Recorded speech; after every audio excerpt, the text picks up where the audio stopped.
Hey, Tony. I wanted to follow up on something you said about Khabib's 1.9 million, the 1.9 million people that would be disappointed. We talked to Nick Lentz a while ago, and he said that that fan base kind of follows him wherever he goes online and kind of gangs up on the people that he's fighting or his team is fighting. And I'm wondering if the same thing's happened to you. Well, I mean, it is what it is. I had to deal with this asshole about 3 times already. And that's humbly speaking, but you know what? Honestly, shit happens. But, you know, I got nothing but respect for anybody that loves the sport of mixed martial arts. But they're going to be really sad come that day, man, when I have my hand raised in victory. So have you had to deal with people, you know, basically... Oh, I don't give 2 shits. Maybe in the first part. Now I don't give 2 fucks, honestly, and I just don't. I'm too busy. I post and I forget. I don't really give any... Honestly, I don't care. My wife and I, we actually laugh about it. We're like, man, this guy's actually kind of cool. I bet you Google Translate like going crazy and their stock is flying through the roof. But, you know, I have no hate on it. It is what it is, and it's the game. It's part of the game. But if you can't handle it, get the fuck out of the kitchen. All right. Thank you very much. You're welcome. And next, we'll move to Kendrick Johnson with RingTV.com. My question is for Tony. How you doing, Tony? Good. How are you? It seems like he legitimately got you heated. Is he getting on your skin, or is it just that you're about that life when it comes to the game of martial arts? Say that question again. I said, is he under your skin, or is it just the fact that you're just intense and you're about that life when it comes to the game of mixed martial arts? This dude's trying to take food off my table, bro. He's talking shit, so of course, man. Of course I'm gonna get heated. This is a fight. This isn't checkers. This isn't a regular game. This ain't Connect 4. We're out there slinging leather, man. This dude's gonna get cut. Straight up. I don't have to talk too much shit. I think it is if you were to be able to that first guy to put a loss on his record and stop him. I think it did with that being a feather in your cap. I can barely hear you. What'd you say? I said, I think it was a feather in the cap would be to not only get a loss, but to stop him. Cause I can tell you're obsessed with stopping him. So if you were to make your goal a reality, how big of a feather in your cap would that be? Well, look, man. If somebody doesn't piss me off, I'll finish him in the first round. This dude pissed me off. I'm gonna drag him into deep waters if he's dealing with a hammerhead. I don't have to talk too much about it, man. I've already talked. I already talked to him about it. You guys are going to see fucking fireworks. This should be the main event. I don't know why Stephen Thompson and Pete Woodley are the main event. But this shit everybody's talking about. This is the third time. Third time's a charm. Because I'm a world champion. I'm gonna come after him hard. I'm gonna come after him hard. I played multiple sports growing up, man. I'm a 2-time All-American, 3-time All-State, state champ, national champ. This dude is not on my level. He is not on my level. As hard as I fucking work and what I represent from where my town, from my state, from California to Michigan, in between and all around the world, nobody's going to take this away from me. I love holding my baby boy, and this dude says he wants to try to break my arm. I said, go ahead and try to bring that shit. You break it, I got other parts of my body I'm going to hit you with, motherfucker. So, you better be ready. Hey, you nervous about your arm?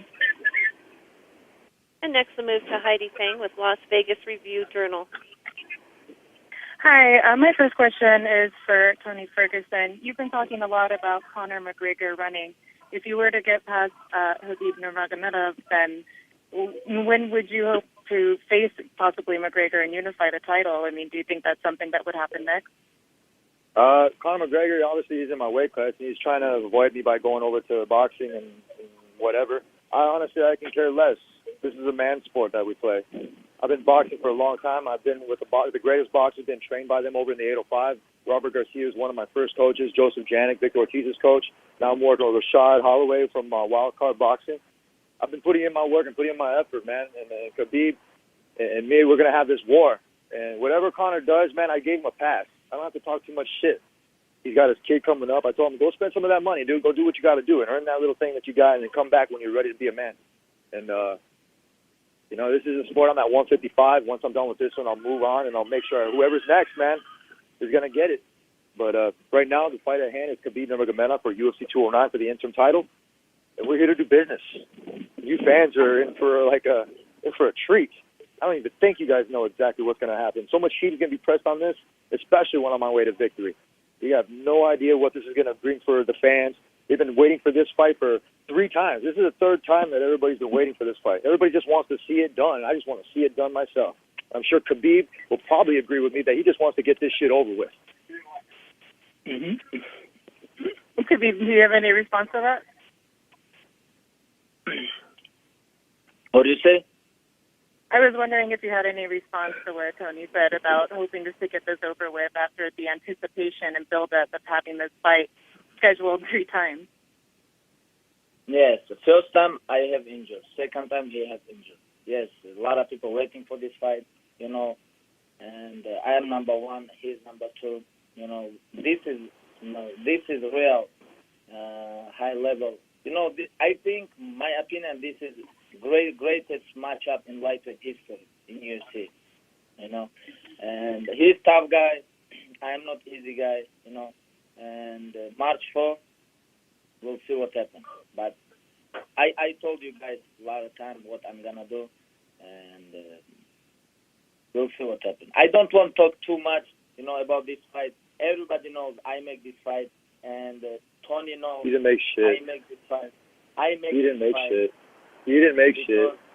Because he tried to run away, but I say it's okay. I never ran from nobody, buddy. But I ask you about money. Why you don't take money? I ask you about 200,000. This is big money in USA. I don't want your money. I want the UFC's money. I'd do the same thing, bro, if you were in my fucking shorts. I would. I'd be like, you know what, here's $200K. Go for it, dude. You know why? I don't need the money, dude. I don't need the money. Who fucking needs the money? Nobody needs the money. I want to beat your ass. That's all I want to do. That's why you're gonna lose yourself. That's why you don't take this money, because you beginning cry with USA. I need money because I don't want your fake ass money, dude. You know what? You keep that money. You wipe your ass with it. Do whatever the fuck you want with it. I don't give a fuck, man. Why don't you donate it? Why don't you be a man and donate that? You understand? No, calm down, relax. Yeah, exactly. Because you understand who is who and what happened after this fight. Because you say you're number 1, but you're number 1 bullshit. Your padded ass record ain't nothing. Hey, what are you talking about? Why you ask about money? We fight. We're supposed to fight before 2 times. I say, hey, I have to fight with him. Let's go. Give me this guy. I can fight with him free. I don't care about money. Give me this guy. And after UFC called me, my manager, I say, it's because you got too many people talking in your ear, and that's your problem. And that's why I'm gonna win. That's it. Your focus is around so much other bullshit, dude. You're talking about breaking arms and talking about fighting Conor and doing this and that and all this other stuff. Dude, I hear you. I understand it, man. You're going to lose. You got to look out for yourself. Go ahead. I don't think about Conor. I think about you. I think I'm going to break you. This is what I think. I don't think about Conor, other stuff. What are you talking about? You talk about Conor. I never. Dude, I am unbreakable. I talk about. I am unbreakable. This guy chicken. You unbreakable? We'll see March 4. Yeah, trust me, dude. I'm fucking a machine now. You have no idea what you're dealing with. You just woke me up. You're just funny guy. You're not my friend. You keep laughing. You keep laughing. I'm the new John Wick. Hey, how many times you lose?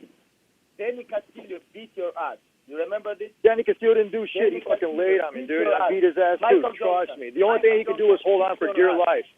That was it. Dude, you almost lost to how many times you lose? Hey, you lost to T-Bow. I'm sorry, but you lost to T-Bow. Sorry, not sorry. Hey, you remember that fight? Look, I'll post it up today. I will post it up today, and I seen you lose in that Sambo fight, that Sambo match where you were fucking crying on your knees because you won or you lost. Which Sambo fight? When I'm 17 years old, of course I lose a lot of time when I have competition in amateur, but professional career. Everything's been handed to you. Nothing's been handed to me. Nothing has been handed to me. I've earned every single step of the way. You're just funny guy. Nothing has been handed to me. And Gal for sure never got me here, motherfucker. Straight up. Thanks. And my next question is for Steven. Steven, is there any way that you can win the fight if the fight goes to the ground, or is there any adjustments that you saw that you have to make things differently? Yeah, man. You know, in the last fight, I was definitely got caught on the bottom. Connor's got a good top game, and he's very strong on top. I do have a ground game. I just couldn't. I wasn't able to implement it. He was just very strong on top. I was walking around very light, and I could definitely feel that in those clinch positions. So working on my weight, feeling stronger now. My ground game is getting better every day, and yeah, man, we're working, baby. We're working. This is the top of the game. I'm fighting the best of the best. So. Game is getting better every day. And how big a deal was it to be at MSG and fight them in that environment and be on that big stage? Is that something that you needed? Because that was kind of like the biggest stage of your career so far. Is that what you needed to get used to being on this big stage?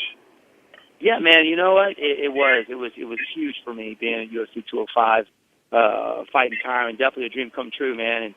And you know, I love it. That's why we're in the game, man. We're here to fight the best of the best in front of the world. So that was definitely the biggest stage in my career. So we're going to be doing it again March 4th at T-Mobile Arena, and we're going to be throwing down.